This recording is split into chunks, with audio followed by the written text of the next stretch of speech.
We'll continue our study of Romans with chapter 1, verse 9. For God, whom I serve in my spirit in the preaching of the gospel of his Son, is my witness as to how unceasingly I make mention of you.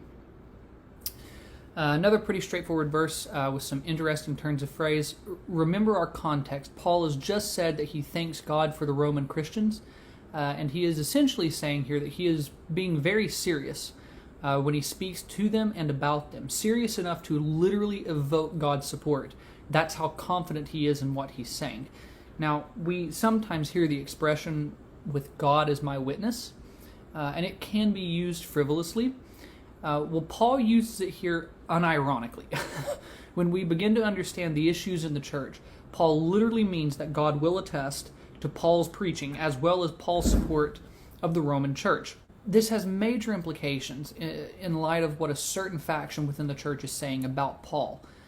Paul is not trying to ingratiate himself to the Romans for the sake of being liked. Rather, as he says in this verse, it's in service to the gospel of Christ. Paul is making a case. He is building an argument. And the argument is rooted in Paul's service to God through the preaching of Christ's gospel. And we'll start to see the significance of this as we keep reading. I know in these early verses it seems as though I keep pushing off the point. What I'm really saying is that we have to keep reading the text. This is just how words and writing work. We have to get the whole context which Paul is building in this first chapter. So we'll continue with the next verse in the next video.